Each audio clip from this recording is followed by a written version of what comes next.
नमस्कार साथियों, हिस्ट्रियोग्राफी की दूसरी श्रृंखला में आप सभी का स्वागत है। मैं हूं मिथिलेश सोलंकी। आज का जो हमारा विषय है टाइनबी एवं उनका इतिहास लेखन। पहले पूर्व में हमने स्पेंगलर को पढ़ा था, आज हम टाइनबी के बारे में चर्चा करेंगे। स्पेंगलर के पश्चात 20वीं शताब्दी के दूसरे जो प्रमुख विचारक हुए हैं वो टाइनबी हुए हैं, जिन्होंने इतिहास लेखन की धारा को सर्वाधिक प्रभावित किया है। टाइनबी की जो प्रसिद्ध कृति है वो स्टडी ऑफ हिस्ट्री है, जो लगभग 12 भागों में विभाजित है। इसके अलावा टाइनबी की अन्य बहुत सी कृतियां हैं। हम निम्नलिखित कृतियों को थोड़ा सा इंट्रोडक्शन पढ़ेंगे, जिसमें Greece historical thought, the western question of Turkey and Greece, a journey to China, war and civilisation, historian approach to religion, democracy in a atomic age, east and west, a journey round the world. इस प्रकार इनकी विभिन्न पुस्तकें हैं, लेकिन जो सर्वाधिक प्रसिद्ध पुस्तक हुई है वो स्टडी ऑफ हिस्ट्री, इसी से वो जाने गए। और ये जो स्टडी ऑफ हिस्ट्री है, उन्होंने इसमें विभिन्न सभ्यताओं का अध्ययन किया है, और ये जो बुक है उसे 12 भागों में विभाजित किया है। टाइनबी के विचारों पर सबसे ज़्यादा थ्यूसिडाइसिस का सबसे ज़्यादा प्रभाव पड़ा। इसके अलावा टाइनबी के विचारों पर जो अरस्तु है, अरस्तु का भी काफ़ी प्रभाव पड़ा है। उनके अनुसार वो अरस्तु की निम्नलिखित पद्धतियों को स्वीकार करते हैं, जिसमें वो कहते हैं कि जो तथ्य है, तथ्यों को निश्चित जो है कर उनका संग्रह करना चाहिए। पहला वो जो अरस्तु से जो जिस बात को लेते हैं वो कहते हैं कि तथ्यों को निश्चित कर उनका संग्रह करना चाहिए। विभिन्न तथ्यों का तुलनात्मक अध्ययन करना चाहिए। विभिन्न जो तथ्य आपने संग्रहित किए हैं उनको तुलनात्मक अध्ययन करो और सामान्य नियमों का निर्धारण करना चाहिए। तीसरा जो अरस्तु ने उन्होंने ग्रहण किया, कल्पना के आधार पर विभिन्न कल्पना के रूप में तथ्यों की कल्पना और पुनर्रचना, जो एक कल्पना जो उन्होंने की है उस तथ्यों की कलात्मक पुनर्रचना वो करते हुए नज़र आते हैं। इस प्रकार टाइनबी का जो इतिहास लेखन का जो तरीका है, विभिन्न सभ्यताओं का अध्ययन करना है, न कि एक पर्टिकुलर सभ्यता का।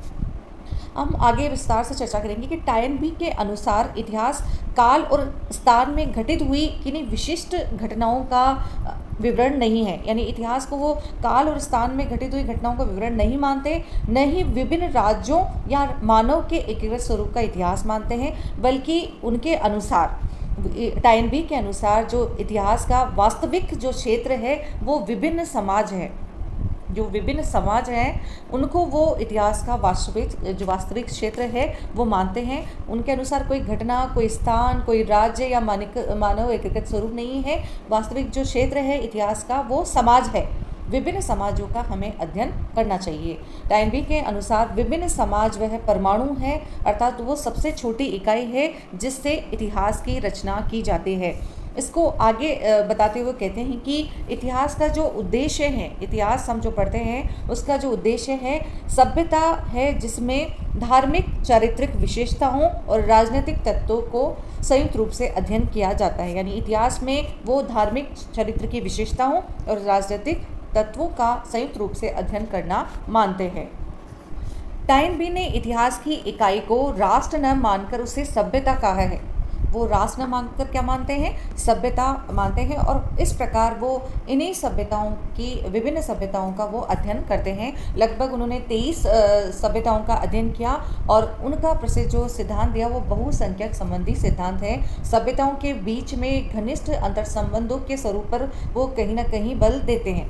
उनके अनुसार विभिन्न जो सभ्यताएं हैं वो आपस में अंतर संबंधित हैं। एक सभ्यता अपने से पूर्व वाली सभ्यता से ही नहीं बल्कि अनेक सभ्यताओं से सम्मिलित होती है। उदाहरण स्वरूप सीरियाई सभ्यता केवल मिनोनियन ही नहीं बल्कि सुमेरी, मिस्री तथा हित्ती सभ्यताओं से संबंधित है। इस प्रकार पाश्चात्य, प्राच्य, ईसाई तथा इस्लामी सभ्यताएं सीरियाई, यूनानी मिश्रित सभ्यता से निकली है।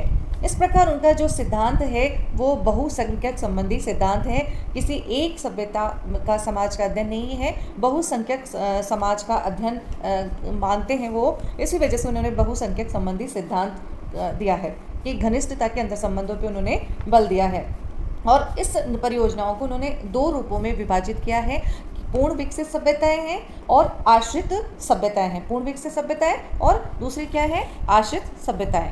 इन सभी सभ्यताओं का उन्होंने तुलनात्मक अध्ययन किया। सभी जो सभ्यताएं हैं, पूर्ण विकसित सभ्यताएं और आश्रित सभ्यताएं, सभी का जो टाइन बी थे, उन्होंने तुलनात्मक अध्ययन किया और उन्होंने जो अध्ययन किया उसमें निर्णय निकाला कि सभी जो सभ्यताएं हैं, जितनी भी सभ्यताएं हैं, सभी विकास, पतन तथा समान चरणों से गुजरती है। प्रत्येक अंतिम रूप एक सार्वजनिक राज्य के निर्माण से अभिव्यक्त होती है, यानी उनका विकास होता है, पतन होता है, समान चरण, एक जैसे चरण होती है और वो एक राज्य के निर्माण पे फोकस रहती है। और प्रत्येक सभ्यता से उन्होंने जो तथ्य निकाले हैं वो तुलनात्मक निकाले हैं और इन तथ्यों को विस्तार पूर्वक उन्होंने बताया है।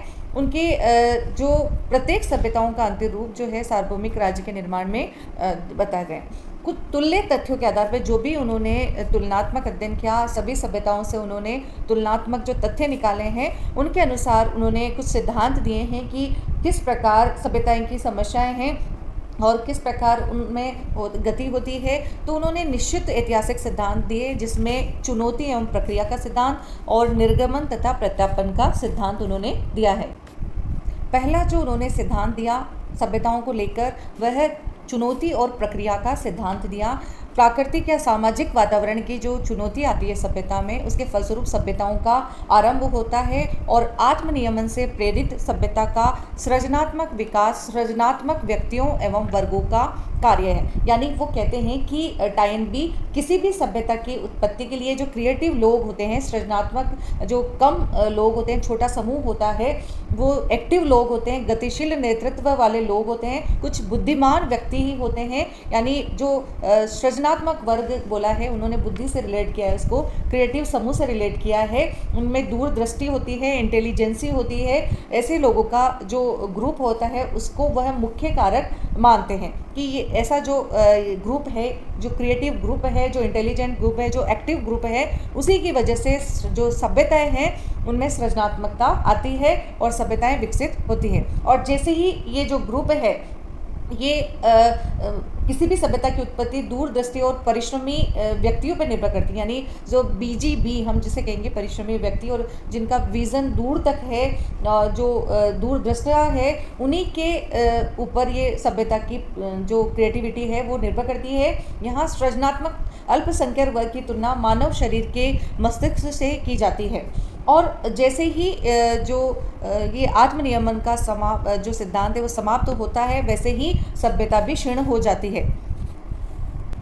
इस प्रकार हम मानते हैं कि कहीं ना कहीं सभ्यताओं में जो सुगम परिस्थितियां जो होती है वो विकास का मार्ग प्रशस्त करती है और अधिक सुगम परिस्थितियां भी प्रगति को रोकती है और अत्यधिक प्रतिकूल परिस्थितियां भी मार्ग अवरुद्ध करती है। यानी दोनों ही खराब है, बीच की स्थिति होती है। वहाँ पे टाइनबे के अनुसार जब सृजनात्मक अल्पसंख्यक वर्ग और संतुलित परिस्थितियां जब मिलते हैं समानुपातिक रूप से, तभी चुनौती और विरोध की प्रक्रिया उसे कहा जाता है, होती है, तथा किसी भी सभ्यता की उत्पत्ति इस चुनौती और विरोध की प्रक्रिया का ही परिणाम होती है। यानी अत्यधिक सुगम परिस्थितियां भी नहीं होनी चाहिए और अत्यधिक प्रतिकूल परिस्थितियां भी नहीं होनी चाहिए, दोनों ही घातक है।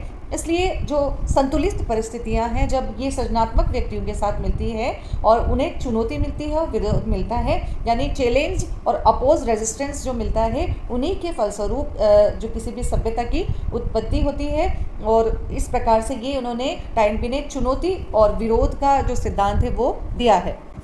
जब तक ये सृजनात्मक वर्ग एक्टिव रहता है तब तक विकास होता रहता है, लेकिन जैसे ही आत्मनियमन का सिद्धांत क्षीण हो जाता है तो सभ्यता भी क्षीण होने लगती है। उसी प्रकार जो सभ्यताएं हैं उनकी कलाओं में भद्दापन आने लग जाता है, बर्बरता दिखने लग जाती है। उस समय सभी लोगों के सामने धर्म ही एकमात्र सहारा रहता है, जो बहुमत यानी सामान्य जनता को अपनी ओर आकर्षित करता है। और इसके फलस्वरूप एक सुरक्षात्मक धर्म का जन्म होता है कि ये सभी सभ्यताओं की समान रूप से विशेषता है कि वो धर्म की ओर आकर्षित होती है। युगमत धार्मिक विचार पर केंद्रित एक नई विचार दृष्टि होती है, जिससे प्राकृतिक व सामाजिक वातावरण प्राकृतिक व सामाजिक वातावरण द्वारा प्रस्तुत की गई चुनौती के क्रम का सामना करना पड़ता है और फिर से सृजनात्मक वर्गों की कार्यशीलता से सभ्यता का जो वर्ग है प्रारंभ हो जाता है, और जब इस वर्ग की सृजनात्मक शक्ति क्षीण हो जाती है तो वापस सभ्यता का पतन प्रारंभ हो जाता है। इस प्रकार उन्होंने सामाजिक और प्राकृतिक के फलस्वरूप चुनौती और प्रक्रिया का जो सिद्धांत है उनका उन्होंने दिया। दूसरी हम बात करेंगे निर्गमन तथा प्रत्यागमन सिद्धांत। इस सिद्धांत के अनुसार अल्पसंख्यक वर्ग जो क्रिएटिव लोग होते हैं, कुछ ऐसे व्यक्ति होते हैं जो संसार से कुछ समय के लिए अलग हो जाते हैं और शक्ति का संचय कर फिर संसार में वापस आकर अपूर्व वेग के साथ सृजन कार्य में संलग्न हो जाते हैं। हम कुछ उदाहरणों के माध्यम से आपको बताना चाहेंगे कि ये होता कैसे है, कि कुछ समय के लिए संसार से ये किस प्रकार अलग होते हैं और शक्ति का संचय करते हैं और फिर वापस ये जो अभूतपूर्व व्यक्तित्व है, जो ये लोग हैं जिनसे सभ्यता का विकास टिका हुआ है, ये जो पूरा जागृति लाने में, सभ्यता में नेतृत्व करने में इनकी जो लीडरशिप है, इनकी जो जागृति है, उसमें ये अभूतपूर्व योगदान देते हैं। जैसे हम सबसे पहले महात्मा भारतीय संदर्भ की बात करें तो महात्मा बुद्ध की हम बात करें कि महात्मा बुद्ध भी ज्ञान की प्राप्ति के लिए, ये रहस्य की खोजने के लिए चले गए थे जंगल में, और वापस जब लौटे तो उन्होंने समाज को जागृत किया। वैसे ही हम ईसा मसीह की बात करेंगे। ईसा मसीह जो थे वो भी, उन्होंने भी लोगों को जागरूक किया। अंत में यूसुफ ने स्वर्ग को प्रस्थान किया तथा उनका दूसरा आगमन ईसा मसीह के रूप में आना था। ऐसे ही मोजेस की बात करेंगे। मोजेस जो थे अकेले सिनाई पहाड़ पर चले गए एवं वापस वो सिद्धांत लेकर लौटे जो यहूदी नीति शास्त्र एवं सामाजिक जीवन का आधार बना। उसी प्रकार हम प्लेटो की भी बात करना चाहेंगे कि प्लेटो भी मिथ ऑफ द कोप में एक दार्शनिक अच्छे के विचार का दृष्टि देखने के लिए अलग हुआ एवं दूसरों को नेतृत्व प्रदान करने के लिए वापस लौटा। तो जो टाइन भी का विचार है कि जो सभ्यता के विकास में इस तरह के जो सृजनात्मक लोग हैं, क्रिएटिव लोग हैं, इनका अल्पसंख्यक वर्ग है, ये कुछ समय से के लिए संसार से बाहर चले जाते ताकि वापस वो शक्ति का संचार कर सकें और अपनी जनता को जागरूक कर सकें, कुछ सिद्धांत दे सकें, और ये इसी वजह से वापस लौटते हैं। अगर हम सभ्यताओं की बात करें तो 13वीं और 14वीं तथा 15वीं शताब्दी में इटली यूरोप के चरणों से अलग होकर वापस लौटा एवं पाश्चात्य सभ्यता के महान कलाकृतियों में सहायक सिद्ध हुआ। इंग्लैंड एलिजाबेथ के युग 17वीं शताब्दी अपने भव्य पृथकत्व में संसदीय सरकार एवं औद्योगिकरण का विकास करके पाश्चात्य जो संसार का उसको भेंट किया। तो इस तरह से यूरोपीय रूस की भी हम चर्चा कर सकते हैं कि रूस भी यूरोपीय मामलों से अलग हुआ और बाद में वो बड़े प्रभाव के साथ वापस आया। तो संपूर्ण जो मानव इतिहास का जो दृष्टिकोण है वो टाइनबी का इतिहास दर्शन चक्रवादी नहीं है। तो हम इतिहास दर्शन की बात करेंगे कि उन्होंने क्या माना है, क्या इतिहास चक्रवादी दर्शन है या इतिहास रेखीय दर्शन है। दोनों को ही उन्होंने सम्मिलित कर दिया कि टाइनबी ने यूनानी तथा जो भारतीय दार्शनिक चक्रवादी सिद्धांत है उसको यहूदी अवधारणा से उन्होंने मिला दिया। उनके अनुसार ये देवीय योजनाओं